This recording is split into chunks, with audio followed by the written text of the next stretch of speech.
কৰি তোমাৰ নাম খ্যাতিমন্ত কৰি তাতে তুমি আশীৰ্বাদৰ আকৰ হ'বা। যিবিলাকে তোমাক আশীৰ্বাদ কৰে সেইবিলাকক মই আশীৰ্বাদ কৰিম, আৰু তোমাক যিকোনোৱে সাও দিয়ে তাক মই সাও দিম, আৰু তোমাতেই পৃথিৱীৰ সমুদায় গোষ্ঠীয়ে আশীৰ্বাদ পাব।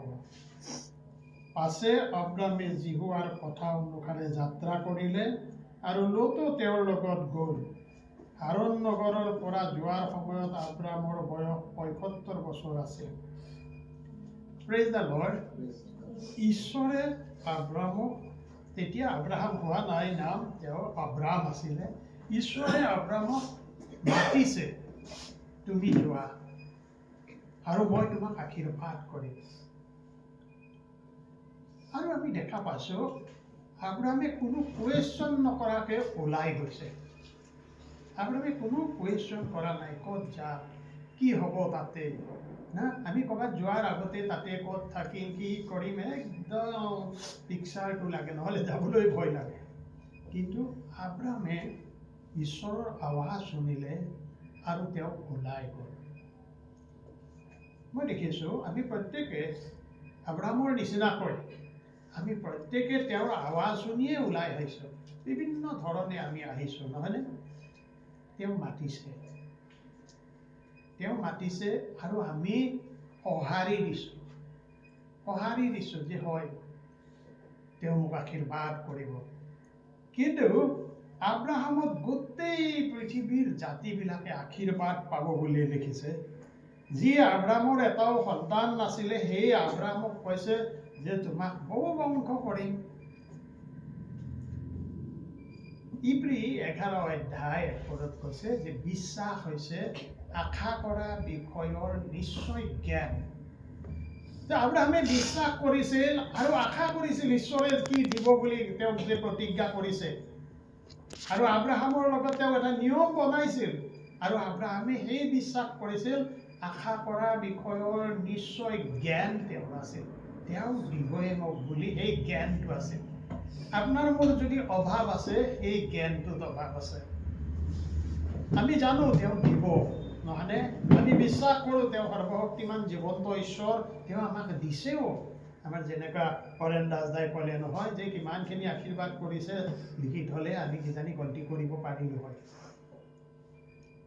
ঈশ্বৰে আমাক দিছেও, কিন্তু আৰু যে ভাল আপোনাৰ যোগেদি তেওঁ যে প্ৰকাশ হ'বলৈ বিচাৰে, আপোনাক যে ব্যৱহাৰ কৰিব খোজে তেওঁ, আপোনাক যে তুলিব খোজে তেওঁ, এই কথাটো সেই নিশ্চয় জ্ঞানটোৰ অভাৱ আছে। দিব জানো কেতিয়াবা, নহয়? সন্দেহ আছে।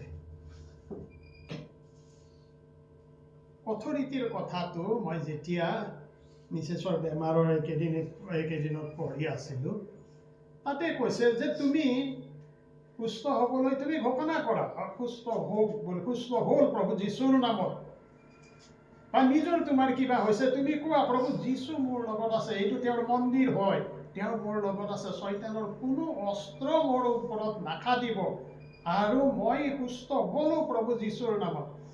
আমি কি কওঁ? সেইটো মুখেদি কওঁ, ঈশ্বৰে শুনে, ঈশ্বৰৰ দূতবিলাকে সহায়ো কৰে, আপুনি অলপ ভালো পায়। কেইদিনমান পিছত আপুনি কয় ঠিকে আছে, ভাল পাইছোঁ, কিন্তু অলপ অলপ আছে। শয়তানৰ দূতবিলাকে যেতিয়া সেই কথাটো শুনি অলপ অলপ আছে, তেতিয়া ঈশ্বৰৰ দূতবিলাক আঁতৰি যায়, কাৰণ আপুনি ঈশ্বৰৰ বাক্যটো কোৱা নাই, আপুনি কৈ আছে যে অলপ অলপ আছে এতিয়াও। শয়তানে সেই সন্দেহটো শয়তানে ভাল পায়। সি তেতিয়া কাৰ্য কৰিব ধৰিলে, অলপ নহয় আৰু অলপ বেছিকৈ আছে নেকি তোৰ, আপুনি হয়তো সেই ইফালেও বিষাইছে নেকি, এইটোতো আছে নেকি, অলপ অলপ আছে না। শয়তানে তেতিয়া সেইটোকে আপোনাক অনবৰত আহি ফুচফুচাই থাকে, আৰু আপোনাৰ আচল বিশ্বাসটো, যিটো বিশ্বাস আছিলে, সেইটো দুৰ্বল হ'বলৈ ধৰে। অথৰিটিটো এনেকুৱা বস্তু যি একবাৰ ফিনিছ হ'ল বুলি তেওঁ লিখি দিলে, ফিনিছ, ইট ইজ ফিনিছ, সেইটো ফিনিছ আৰু সদা কালৰ কাৰণে ফিনিছ। ঈশ্বৰৰ মন্দিৰ, আপোনাৰ তাত কোনো শয়তানৰ ফান পৰীক্ষা থাকিব নোৱাৰিব, আৰু সেই কথা যেতিয়া সদায় ঘোষণা কৰি থাকিব, নহয়নে, তেতিয়াহে হ'ব। যিবোৰ কমাৰ্চিয়েল মানে যিবোৰ বিজনেছবিলাকত এক্সিকিউটিভবিলাকক তেওঁবিলাকক শিকায় আমাৰ বেংকৰ ট্ৰেইনিংবিলাকত এইবোৰ শিকোৱা হৈছিলে মেজিক অফ থিংকিং দিগৰ কথা কোৱা হয় যে আপুনি ডাঙৰ এটা হেৰি ভাবক সৰু নহয় আৰু যেতিয়া সদায় আপুনি ঘোষণা কৰি থাকিব যে মই তাত গৈ আছোঁ মই এইটো পামেই এইটো মোৰ পাব লগা আছে আৰু আপুনি নিজকে তাতে কল্পনা কৰক যে সেইটো পষ্টত আপুনি গৈ আছে সেইটোত গ'লে আপোনাৰ কেনেকা আপুনি কি কৰিব কেনেকৈ পঢ়িব কেনেকৈ আপোনাৰ আচাৰ ব্যৱহাৰ হ'ব লাহে লাহে লাহে লাহে আপোনাৰ ভিতৰত সেই এক্সিকিউটিভৰ হেৰিটো গঢ় লৈ উঠিব আৰু এদিন আপুনি তাত যাই যেতিয়া বহিব আপুনি আচৰিত নহ'ব মানুহবিলাকে আচৰিত হ'ব কেনেকৈ সম্ভৱ বাইবেলৰ প্ৰতিটো বাক্যই সত্য নহয়নে আৰু কৈছে যে দুধৰীয়া তৰোৱালৰ নিচিনা ই কাটে দুইফালে কাটে সেইকাৰণে আব্ৰাহামক আমি আশীৰ্বাদ কৰা তেওঁৰ বংশ আশীৰ্বাদ প্ৰাপ্ত হ'ব তেওঁতহে আশীৰ্বাদ প্ৰাপ্ত হ'ব কিয় আমি দেখোঁ আব্ৰাহামে কেনেকৈ ত্যাগ কৰিছিলে না তেওঁ ঘৰৰ পৰা ওলাই আহিলে তেওঁ কিমান যতৰ মাজেদি গ'ল যেতিয়া মিছৰত গৈছে তেতিয়া তেওঁৰ চিন্তা হৈছে যে তেওঁৰ মিছেছ চাৰাটো তাই ধুনীয়া দেখিবলৈ মিছৰীয়াবিলাক এনেই সিহঁত অক্ষৰ আৰু ছয়তান তেওঁ ভাবিছে যে এতিয়া এইটো কাঢ়ি লৈ যাওঁ মোক মাৰিব বুজা নাই কিন্তু আমি দেখা পাওঁ ঈশ্বৰে তাৰ পৰাও বচালে তেওঁ ৰখি থকা নাই যেতিয়া চাৰাই হাগাৰক আনিছে যে তেওঁৰ সন্তানটো ক'ত হ'ব বুলি চাওক সন্দেহ কেনেকা ঈশ্বৰে প্ৰতিজ্ঞা কৰিছে আব্ৰাহামে কিন্তু সন্দেহ কৰা নাই চাৰাৰ মনত সন্দেহ হৈছে সেইকাৰণে হাগাৰক আনি আৰু এটা ডাঙৰ জোঁট এটা বঢ়াই ল'লে তেওঁবিলাকে শেষত ঈশ্বৰে কি ক'লে আকৌ ইছমাইলক তাক এৰি দিবলৈ ক'লে দেউতাক এটাই সন্তান এটা যিয়ে নহওক তাক এনেকা যে এৰি দিব এনেকা সম্ভৱ নহয় কেতিয়াও কিন্তু ঈশ্বৰৰ কথা শুনি ইছমাইলক এৰি দিলে এৰি থলে আকৌ চাৰাৰ গৰ্ভত যেতিয়া সন্তান হ'ল না তেতিয়া আকৌ কি ক'লে যে সেই সন্তান যেতিয়া ডাঙৰ হৈ আহিছে কেনেকৈ হ'ব যেতিয়া সন্তানে নাই এটা সন্তান এটা পাইছে প্ৰতিজ্ঞাৰ সন্তান পাইছে কিমান কিজানি তাৰ মৰম আছিলে কি ক'লে লাষ্টত যে তাক নি পেলাই সেই পাহাৰত যি মোৰ কাৰণে বলি উৎসৰ্গ কৰে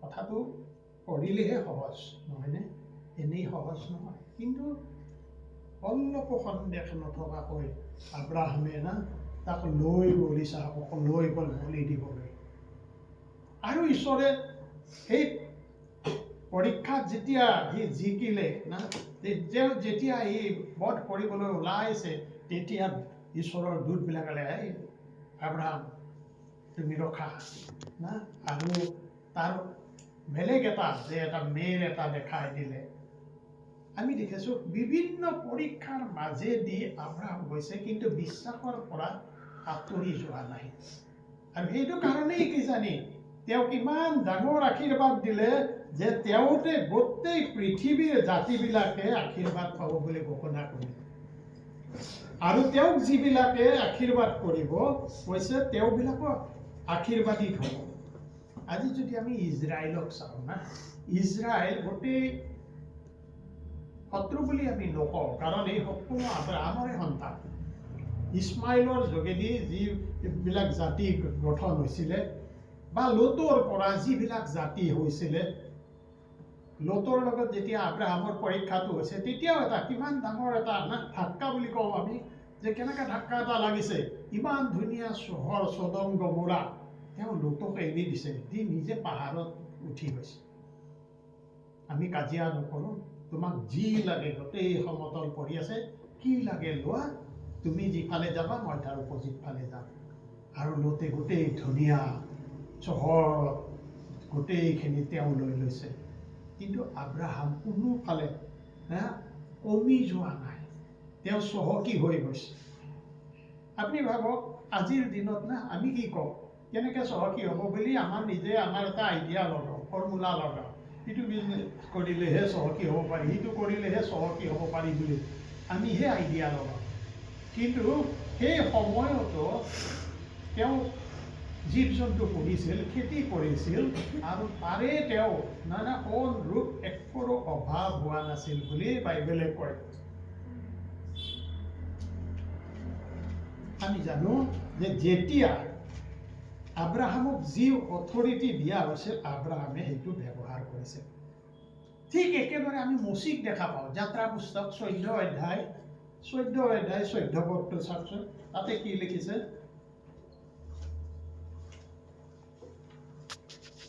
যাত্ৰা পুস্তক, আদি পুস্তকৰ পিছত যাত্ৰা পুস্তক 14 অধ্যায় 14 পদত চাওক।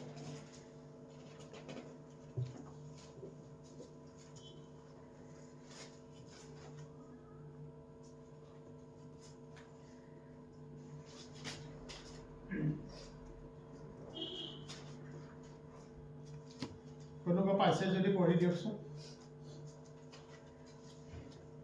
নাই পোৱা নাই যদি মই পাইছোঁ 13 পদৰ পৰা চাওক, তাতে লিখিছে, পাছে মচিয়ে লোকবিলাকক ক'লে, তোমালোকে ভয় নকৰিবা, থিৰে থাকা। জিহুৱাই আজি তোমালোকলৈ যি পৰিত্ৰাণৰ কাৰ্য সিদ্ধ কৰিব তাক দেখিবা। কিয়নো এই যি মিছৰীয়াবোৰক আজি তোমালোকে দেখিছা, ইহঁতক আৰু কেতিয়াও নেদেখিবা। জিহুৱাই তেওঁলোকৰ নিমিত্তে যুঁজ কৰিব। জিহুৱাই তোমালোকৰ নিমিত্তে যুঁজ কৰিব, তোমালোক হ'লে মনে মনে থাকিবা। কি কৈছে? তেওঁবিলাকে মিছৰৰ পৰা যেতিয়া ওলাই আহিছে, আগত সাগৰ, পিছত মিছৰীয়াবোৰ খেদি আহিছে সৈন্য সামন্ত লৈ, আৰু মচিয়ে কি কৈছে? তোমালোক থিৰে থাকা। আপোনাৰ পিছত মহা বিপদ, পিছফালৰ পৰা খেদি আহিছে, আগফালেও যাব নোৱাৰে, আপোনাক কৈছে থিৰে থাকা। তাৰমানে ভৰসাটো চাওক, কিমান ঈশ্বৰত তেওঁবিলাকে ভৰসা কৰিছে লাষ্ট মোমেণ্টলৈকে। আৰু মচি কি কৰিছে?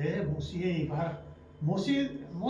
মচি জানে ঈশ্বৰৰ লগত সদায় কথা বতৰাত মচি থাকে, কিন্তু মচিয়ে এইবাৰ কাটৰোক্তি কৰিছে বুলি কৈছে। তাৰ পিছত যদি চাই, মচিয়ে ঈশ্বৰক কাটৰোক্তি কৰিছে, হে পিতৃ, মই কি কৰোঁ এতিয়া? না, ইহঁতে আহিব এতিয়া আমাক খতম কৰিব। ঈশ্বৰে কি কৈছে? 7 পদত, পাছে জিহুৱাই মচিক ক'লে, তুমি মোলৈ কিয় কাটৰোক্তি কৰিছা? ইছৰাইলৰ সন্তানবিলাকক আগুৱাই যাবলৈ কোৱা, আৰু তুমি তোমাৰ লাখুটি লৈ সাগৰৰ ওপৰলৈ তোমাৰ হাত মেলি তাক দুভাগ কৰা। তাতে ইছৰাইলৰ সন্তানবিলাক শুকান বাটেদি সাগৰৰ মাজলৈ সোমাব। আমি আৰু নাচাওঁ এইফালে। কিয় কাটৰোক্তি কৰিছা বুলি কৈছে? তোমাক অধিকাৰ দিয়া হৈছে, জানাই? আপোনাক এটা অধিকাৰ দিয়া হৈছে, আপোনাৰ চিগনেচাৰৰ এটা ভেলু আছে। তাৰপিছত আপুনি কেলে কান্দি আছে? মই এতিয়া কি কৰোঁ বুলি আপুনি চাইন কৰক। একো কৰিব নালাগে। আপোনাক যি অধিকাৰ দিয়া হৈছে, সেই অধিকাৰত আপুনি খোজ কাঢ়ক। সেইকাৰণে ঈশ্বৰে মচিক কৈছে, কাটৰোক্তি কিয় কৰিছা? আমি বহুত সময়তে কাটৰোক্তি কৰি থাকোঁ। আমাক কৈছে, দিয়া হ'ল তোমাৰ কাৰণে সকলো মই শেষ কৰিলোঁ, শয়তানৰ হেৰিত মই জিকিলোঁ, তোমালোক মোৰ সন্তান।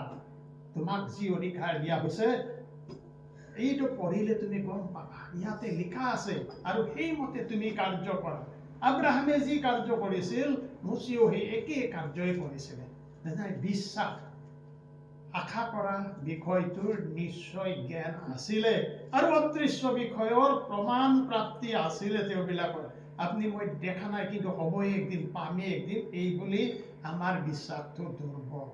সেইকাৰণে আমি দেখা পাইছোঁ এটা ঠাইত কি কৈছে, সৰিয়হ গুটিৰ সমানো যদি বিশ্বাসটো থাকিলে হয় তোমালোকৰ, যি কলা হয় সেইটোৱে হ'লে হয় না। পৰ্বতটো সাগৰত পৰবই বুলি ক'লে সেইটোও পৰিলে হয়। কিন্তু আমি আমাৰ ধাৰণাৰে, আমাৰ যিটো মানুহ হিচাপে আমাৰ যিটো ধাৰণা, ঈশ্বৰৰ শক্তিটোক আমি সেইটো মতেহে জুখিবলৈ যাওঁ। কিন্তু ঈশ্বৰ সৰ্বশক্তিমান, তেওঁক আপুনি জুখিব নোৱাৰে। সেইটো কাৰণে আইজায়াত কি কৈছে? তোমালোকৰ চিন্তা আৰু মোৰ চিন্তা আকাশ পাতালৰ নিচিনা। তোমালোকে যি চিন্তা কৰা তাতকৈ মোৰ চিন্তা, জানাই? সেইটো কাৰণে যেতিয়া আমাৰ বিশ্বাস দৃঢ় হয়, আৰু যি ক্ষমতা আপোনাক মোক দিয়া হ'ল না, মোক সেইকাৰণে মঠিত কৈছে 28 অধ্যায়ত 19-20 পদত কি কৈছে? এই সেইটোকে না, তোমালোক যোৱা, সকলো ক্ষমতা স্বৰ্গত আৰু পৃথিৱীত সকলো ক্ষমতা মোক দিয়া হ'ল। এই হেতুকে তোমালোক যোৱা আৰু মই যি শিকালোঁ সেইবোৰ শিক্ষা দিয়া, আনকো শিক্ষা দিয়া, আৰু পিতৃ পুত্ৰ আৰু পবিত্ৰ আত্মাৰ নামেৰে বাপ্তাইজিত কৰা। আপোনাক এই সকলো দিয়া হ'ল নাই, অকল পাষ্টৰক দিয়া হোৱা নাই। মণ্ডলী এটাৰ ছাকচেছটো নিৰ্ভৰ কৰে যেতিয়া মণ্ডলীৰ প্ৰত্যেকটা মেম্বাৰ একোটা পাষ্টৰৰ নিচিনাকে কাম কৰে। যেতিয়া মণ্ডলীৰ প্ৰত্যেকটা সদস্যই তাৰ পৰা উঠি আহি ইয়াত সাক্ষ্য দিব পাৰে, গান গাব পাৰে, ঈশ্বৰে কি উদগাইছে তাক ক'ব পাৰে। মণ্ডলীৰ ছাকচেছ এটা ডাঙৰ বিল্ডিং নহয়, মণ্ডলীৰ ছাকচেছ এসোপা মানুহ ভিৰ খাই আছে এনেকা নহয়। মণ্ডলীৰ ছাকচেছ হৈছে প্ৰত্যেকটা ব্যক্তি, প্ৰত্যেকটা পৰিয়ালত ঈশ্বৰৰ লগত সম্পৰ্ক আছে আৰু দৃঢ়ভাৱে লাগি থকা, আৰু তেওঁবিলাকে একোজন প্ৰচাৰকৰ নিচিনা প্ৰচাৰ কৰিব পৰা, প্ৰাৰ্থনা কৰিব পৰা বেমাৰীৰ কাৰণে না, এনেকুৱা হোৱাটোহে মণ্ডলীৰ ছাকচেছ বুলি কয়। আমাক এসোপা মানুহ নালাগে, কিন্তু আমি যিকেইটা আছোঁ, যিকেইটা পৰিয়াল আছোঁ, এই পৰিয়ালকেইটাত যদি প্ৰভু থাকে, আমাৰ বিশ্বাস স্থিৰে থাকে, আৰু আমি তেওঁত লাগি থাকোঁ, যি অথৰিটি দিলে না সেই অথৰিটিত বিশ্বাস কৰি আমি আগবাঢ়ি থাকোঁ, কোনো শক্তি নাই আপোনাক ধৰি ৰাখিব। Praise the lord. আমি আন কেইটামান পদ পঢ়োঁ, সেইকাৰণে মই হোসেয়া নপঢ়োঁ আৰু আজি। হোসেয়াত তাতে লিখিছিলে না, হোসেয়া 4:6 কৈছে যে জ্ঞানৰ অভাৱত মোৰ প্ৰজাবিলাক নষ্ট হ'ল, সেই পুৰোহিত তুমি জ্ঞান অগ্ৰাহ্য কৰিলা, আৰু এইটো কাৰণে মই তোমাৰ সন্তানবিলাককো অগ্ৰাহ্য কৰিম। মোৰ এটাই ভয় যে মোৰ মণ্ডলীৰ, আমাৰ মণ্ডলীৰ প্ৰত্যেকগৰাকী না ব্যক্তি, ল'ৰা ছোৱালী প্ৰত্যেকে যেন ঈশ্বৰৰ লগত সম্পৰ্ক হ'ব, প্ৰত্যেকে যেন লাগি থাকিব পাৰিব, প্ৰত্যেকে যেন বাইবেল পঢ়িব না, আৰু বেলেগ ঠাইত যেতিয়া তেওঁবিলাক যাব, তেওঁবিলাকে এটা সাক্ষ্য হৈ থিয় দিব। Praise the lord. প্ৰতিটো পৰিয়াল আমি যাতে ধৰি ৰাখিব পাৰোঁ, আমাৰ সন্তানবিলাকক আমি যাতে এটা গোট খুৱাই তেওঁবিলাকৰ ডেভেলপ কৰিব পাৰোঁ, নহয়নে? এই মণ্ডলীত অহা প্ৰত্যেকটা ব্যক্তি ইয়াৰ পৰা ওলাই যাওঁতে নাই ঈশ্বৰৰ আশীৰ্বাদ লৈ যাব পাৰে, সেইটোহে ছাকচেছ মণ্ডলীৰ। আৰু সেইটো কাৰণে প্ৰভুৱে কৈছে যেতিয়া মোৰ লগত থাকে তেতিয়া কি হ'ব? ফলৱান হ'ব বুলি কৈছে। মোৰ লগত থাকিলে যেনেকৈ ডালে, নহয়নে? ডালে যেনেকৈ গা গছত লাগি নাথাকিলে গুটি ধৰিব নোৱাৰে, তোমালোকেও নোৱাৰা। মোত লাগি থাকিলে অধিক ফলৱান হ'বা। Praise the lord. খ্ৰীষ্টমাছ আহিছে বা নতুন বছৰ আহিছে, একো ডাঙৰ কথা নাই। আপুনি আল্লাহ কৰি পেলাই হয় গান গালে খ্ৰীষ্টমাছৰ সেইটো আনন্দ নহয়, কিন্তু আপোনাৰ পৰিয়াল যেতিয়া থাকে, পৰিয়ালত যেতিয়া প্ৰভু থাকে, পৰিয়ালত প্ৰভু আছে নে নাই সেইটো চাওক, তেতিয়াহে আনন্দটো, আচল আনন্দটো পাব। আমি প্ৰত্যেকে বেলেগ বেলেগ মানে একোটা পৰিয়ালৰ পৰা ওলাই অহা ব্যক্তি, এই মণ্ডলীত যিমান আছোঁ আমি প্ৰায়বিলাকৰ নহয়, আমি এটা এটা ওলাই আহিছোঁ। এনেকৈ ওলাই আহি গোট খোৱা এটা দল এটা, কিন্তু ঈশ্বৰ আমাৰ লগত আছে। তেওঁ আপোনাক ব্যৱহাৰ কৰে, আপোনাৰ যোগেদি তেওঁ প্ৰকাশ হ'ব বিচাৰে। তেওঁ বিদ্যানবিলাকৰ সেইকাৰণে বাইবেলত থাকিলে যে আপুনি ইমান জ্ঞানী আৰু বিদ্যানবিলাকৰ মাজত নিজকে প্ৰকাশ নকৰি আমাৰ দৰে সৰু মানুহবিলাকৰ আগত যে প্ৰকাশ কৰিব খুজিলে,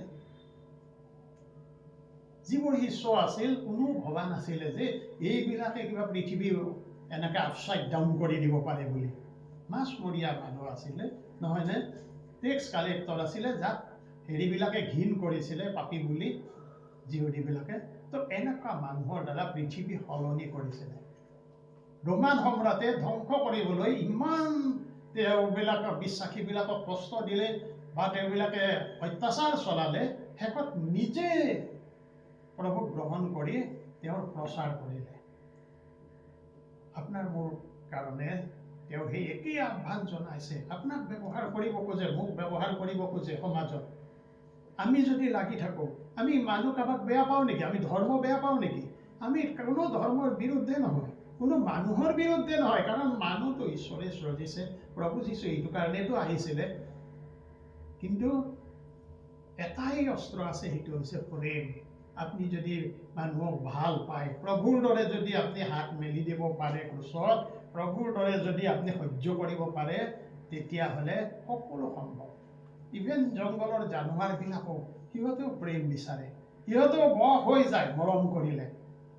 আৰু মানুহটো কিমান না ঈশ্বৰক হেৰাই থকা মানুহ এইবিলাকক যেতিয়া আপুনি প্ৰভুৰ বিষয়ে কয়, শান্তিৰ বিষয়ে কয়, আশা দিয়ে, প্ৰভুই যি আশা আপোনাক দিছে, মোক দিছে, যি বিশ্বাস আপোনাক দিছে, মোক দিছে, সেই বিশ্বাসৰ কথা যদি কয় আৰু যদি আপুনি প্ৰাৰ্থনা কৰে আৰু বিশ্বাসৰ এই প্ৰভুৰ প্ৰতিজ্ঞাবোৰ আপুনি যেতিয়া ঘোষণা কৰে তেতিয়া আচৰিত ফল দেখিবলৈ পাব।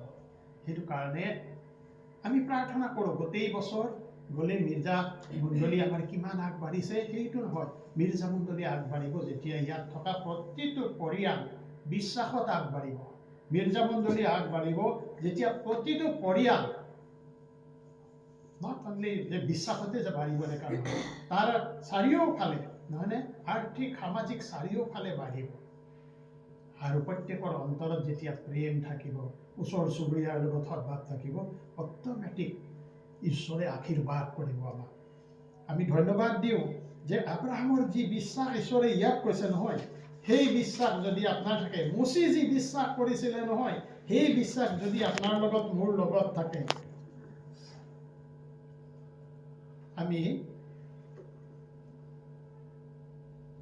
হিব্ৰু 6:12 চাওঁ। ইব্ৰী 6:12 আৰু যোহনে লিখা বাৰ্তা 8:39 চাওঁ আমি। ইব্ৰী 6:12 চাওঁ, তাতে কি লিখিছে?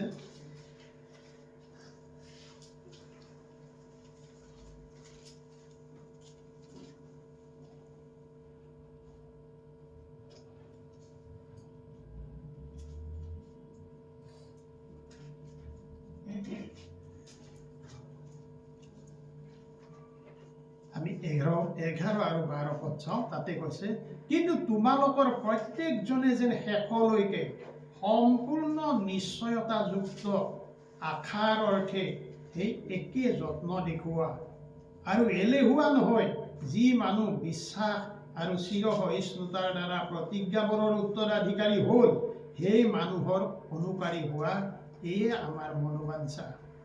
13 পদত আব্ৰাহামৰ কথাটো কৈছে, কিয়নো ঈশ্বৰে আব্ৰাহামলৈ প্ৰতিজ্ঞা কৰোঁতে শপত খাবলৈ নিজতকৈ মহান কোনো নথকাত নিজৰ নামেৰে শপত খাই ক'লে, মই অৱশ্যে তোমাক আশীৰ্বাদ কৰিম আৰু তোমাক বৃদ্ধিও কৰিম।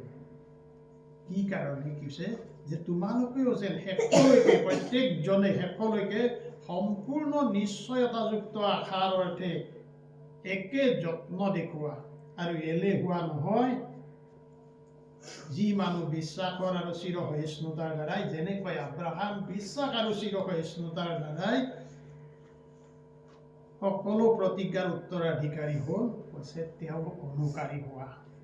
আপুনি আব্ৰাহামক যেতিয়া চাব তেতিয়া দেখিব তেওঁ সকলো বিষয়তে তেওঁৰ যি আশা আছিলে, নিশ্চয়তাযুক্ত আশা তেওঁ ধৰি ৰাখিছিলে, নহয়নে?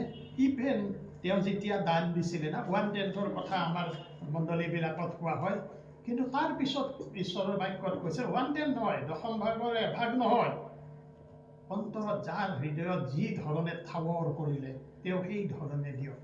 আমি দেখা পাইছোঁ আব্ৰাহামেও মালকিছেদকক, তেওঁ মহাপুৰোহিত আছিলে, ৰজা আছিলে, মহাপুৰোহিত আছিল মালকিছেদক, যাক প্ৰভু যীশুৰ এটা প্ৰতিৰূপ বুলি গণ্য কৰা হয়।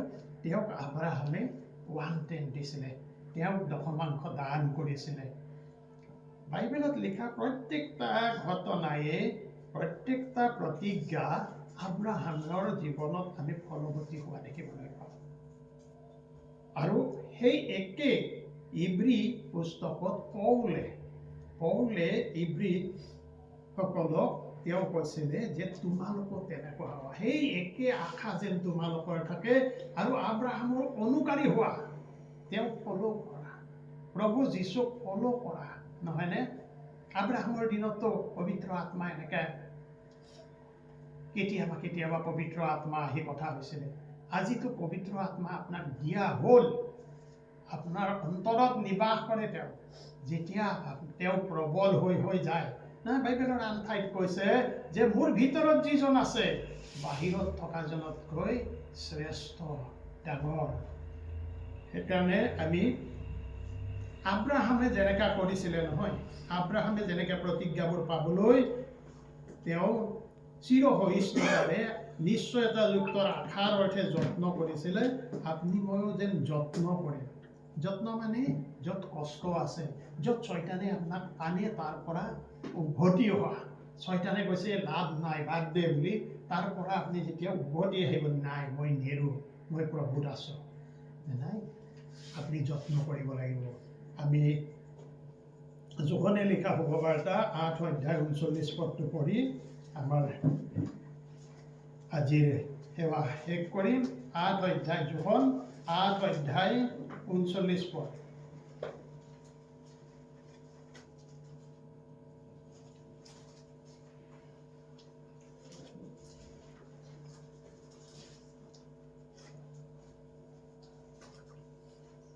জোখন 8:39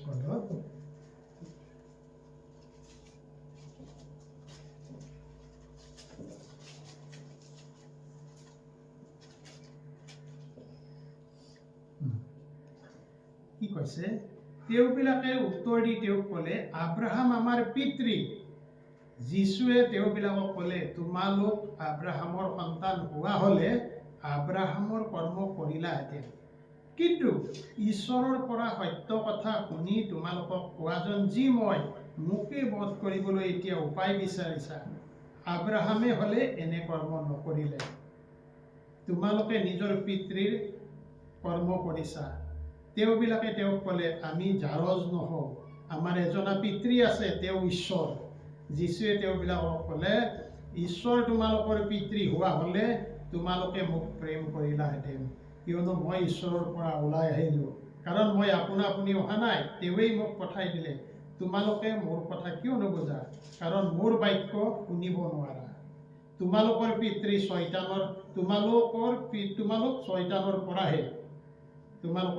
শয়তানৰ পৰাহে তোমালোক হলা, আৰু তোমালোকৰ সেই পিতৃৰ অভিলাষ পূৰ কৰিবলৈহে ইচ্ছা কৰা। নহয়নে? যীশুৰ বাক্য পালন কৰাৰ বিষয়ে যেতিয়া যীশুৱে উপদেশ দি আছিলে, নহয়নে, তেতিয়া এই ফৰিচীবিলাকে যিবিলাকে বিশ্বাস নকৰে, তেওঁবিলাকে কৈছিলে, আমিও আব্ৰাহামৰ সন্তান হয়, আব্ৰাহাম আমাৰ পিতৃ হয়, আমি ঈশ্বৰ আমাৰ পিতৃ হয়। তেতিয়া প্ৰভু যীশুৱে তেওঁবিলাকক নিৰুত্তৰ কৰিছিলে, কৈছিলে যে আব্ৰাহামে কেতিয়াও ঈশ্বৰৰ অবাধ্য হোৱা নাছিলে। তোমালোকে মোৰ বাক্য সহন কৰিব নোৱাৰা। নহয়নে?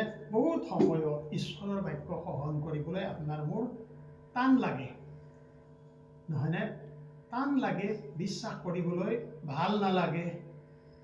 বহুত সময়ত মোৰ নিজৰটো কৰিবলৈ মন যায়। একবাৰ কৰি চাওঁচোন, নহ'লে পিছত আৰু প্ৰভু যেতিয়া একো উপায় নাপাওঁ তেতিয়া আকৌ প্ৰভুত ঘূৰি আহোঁ। কিছুমান ঘূৰি আহিলেতো আমাৰ ভাল, যদি ঘূৰি আহিব নোৱাৰে শয়তানে তাক আৰু টানি টানি লৈ যায়।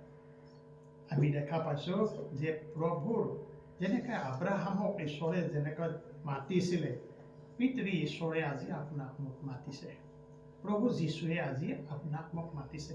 তেওঁ যি প্ৰেম দেখুৱালে, তেওঁ যি ত্যাগ কৰিলে, নহয়নে? আমি দেখা পাওঁ আব্ৰাহামৰ জীৱনত এইবোৰ দেখা পাওঁ যে আব্ৰাহামেও এনেকৈ তেওঁৰ বাক্য মানিছিলে, ত্যাগ কৰিছিলে, আৰু তেওঁ সমুদায় জাতি আজি আশীৰ্বাদ প্ৰাপ্ত হৈ আছে। আপোনাকো তেওঁ আশীৰ্বাদ কৰিবলৈ বিচাৰে, আপুনি যদি তেওঁক ফল' কৰে। ঈশ্বৰক ধন্যবাদ দিওঁ। বিশ্বাসত থিৰে থাকে, তেওঁক লাগি থাকে, তেওঁৰ বাক্য ঘোষণা কৰে, নহয়নে? যি প্ৰতিজ্ঞাবোৰ কৈছে সেইটোহে ঘোষণা কৰিব। তেওঁ কৈছে যে তোমাক সৰু কৰা নহ'ব। মানুহে আপোনাক ঠাট্টা কৰি আছে, মানুহে আপোনাক লাজ দি আছে, আপুনি কওক তেওঁ কেতিয়াও মোক এৰি নিদিব, মোক কেতিয়াও লাজ দিয়া নহ'ব, তেওঁৰ বাক্যই কৈছে। আৰু আচৰিতভাৱে এদিন তেওঁবিলাকে দেখিব, কি কৈছে, তোমাক কেতিয়াও সৰু কৰা নহ'ব, তোমাক মূৰ কৰা হ'ব, নেগুৰ কৰা নহ'ব। আপোনাৰ জীৱনত, মোৰ জীৱনত ফলিয়াবলৈ ধৰিব। আহক আমি প্ৰাৰ্থনাত মন দিওঁ। Hallelujah, hallelujah, hallelujah. পিতৃ ঈশ্বৰ যি হোৱা, ধন্য হওক তোমাৰ নাম। তুমি যি বাক্য আমাক দিলা, তুমি যি প্ৰভু আজ্ঞা আমাক দিলা, আমি যেন পালন কৰি আগবাঢ়ি যাব পাৰিম। এই জ্ঞান, এই বুদ্ধি আমাক দান কৰা। পবিত্ৰ আত্মা, তুমি আমাৰ লগত আছা, তুমি আমাৰ সহায় হোৱা। সকলো গৌৰৱ মহিমা তোমাৰে হওক। এই সকলো নিবেদন প্ৰভু যীশু খ্ৰীষ্টৰ নামত খোজে। আমেন। আহক আমি এই গীত গাই